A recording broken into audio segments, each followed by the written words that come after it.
Hello, my name is Ian. Welcome back to Thinking Out Loud. It's good to see you again.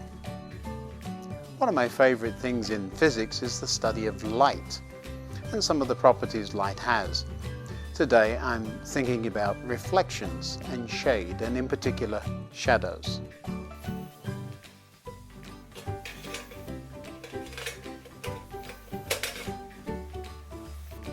There, now that's better, isn't it? Some of my TV and video friends tell me that making videos means I have to pay careful attention to light and shadows. I'm sure they're right, but I still think content is king. Come on, let me tell you what I think.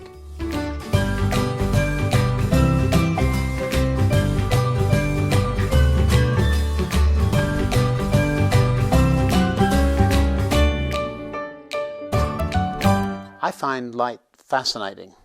One of these days we'll have to take a look at color and white light and how they're so cleverly intertwined. In a single beam of white light there can be every color you can imagine. The other day a shaft of sunlight came through a window I was sitting beside in an aircraft. The window had a beveled edge that made a perfect prism, and the shaft of light was refracted through the prism and came out as a wonderful, richly colored rainbow. I caught it on my hand to show you. Aren't the colors vivid? Did you notice the dark space behind my hand? No?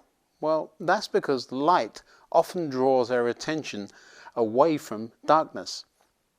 Light can get rid of shadows in fun ways like that, or create them by illuminating something in its path. The one thing light can't do is go around corners without being reflected. And that's because it has certain properties that are constant. So when Jesus talks about being the light of the world, I'm sure there's much more to that idea than we first imagine. So what is a shadow? And I'm afraid the real answer is rather boring, so instead I've set up a few of them for us to have a look at. What do you think this one is? That's right, it's a rather splendid Routemaster London double-decker bus. This one is much harder until you know what it is. Yes, even on the model railway we build houses from time to time. And this next shadow I think is my favourite. I noticed it quite by accident when I was looking around the model railway a while ago. It looks like there might be a train robber and he's about to hold up the train or something. Do you see his gun there? Well, things aren't always as they seem, are they? Look, it's actually a shadow of a friend reading a newspaper. You'll have to watch out for him sometime when we visit the model railway in the future. Growing up, there was a telegraph pole outside our house, and as I lay in bed, I could see its shadow on the wall in my bedroom.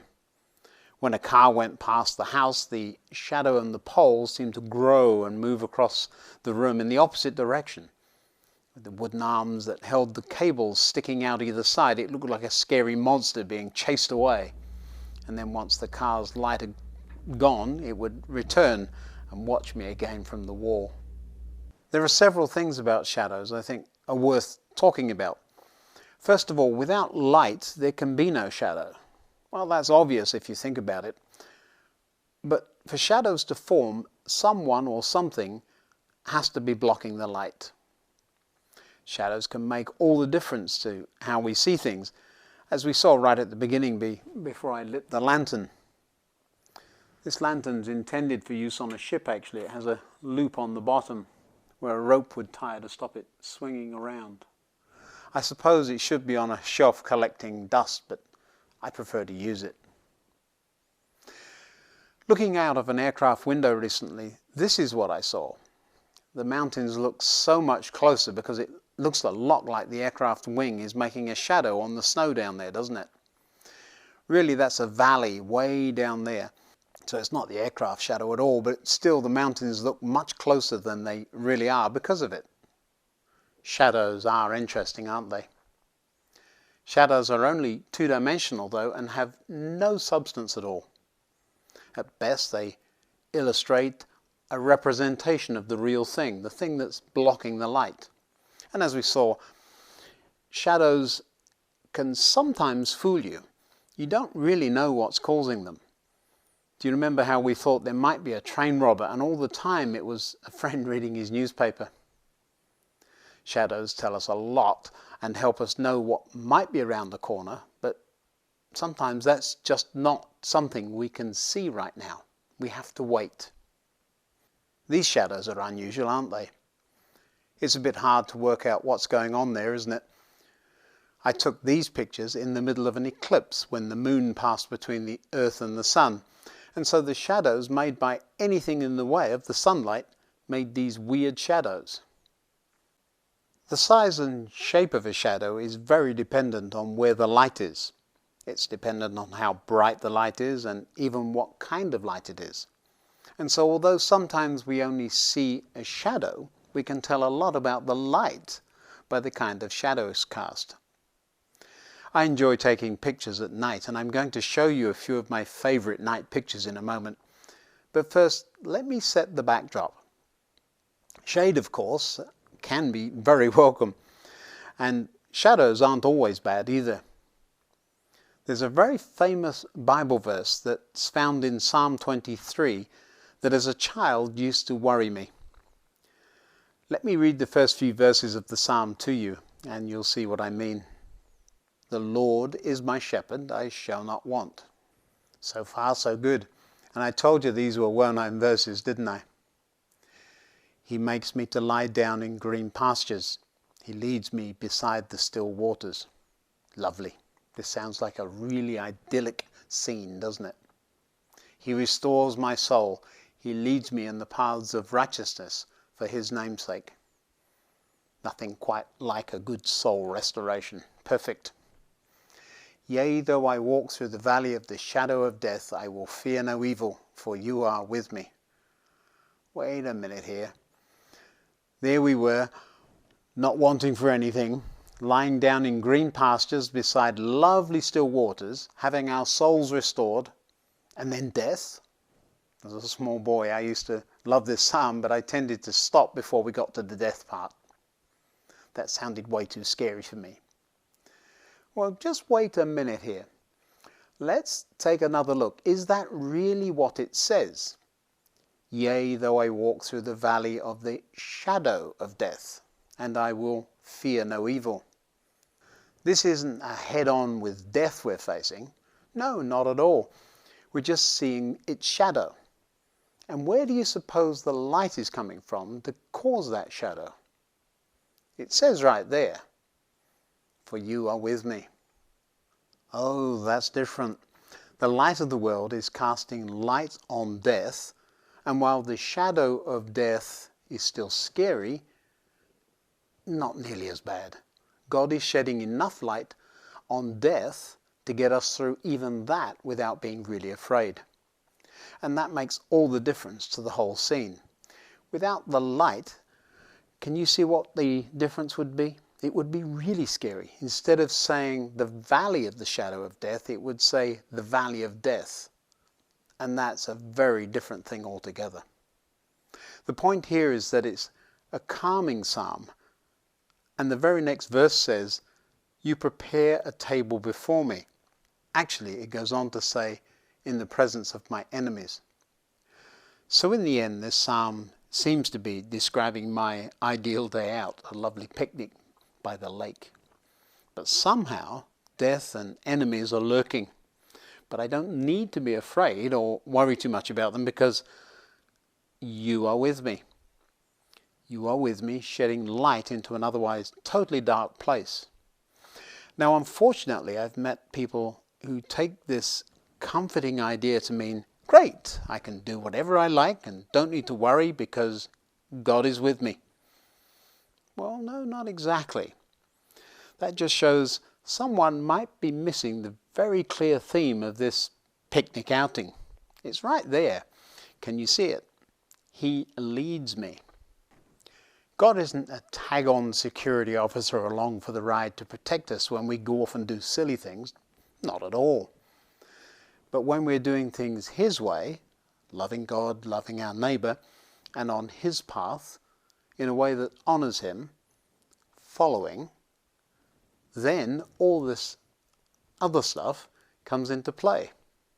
We can't expect God to lead and protect if we aren't following, now can we? I said I'd show you some of my favourite night pictures. Look out for examples of light, reflection and shadows, and we'll have a look. The first few are from one of my many trips to Amsterdam, which is an easy city to find places to take great pictures.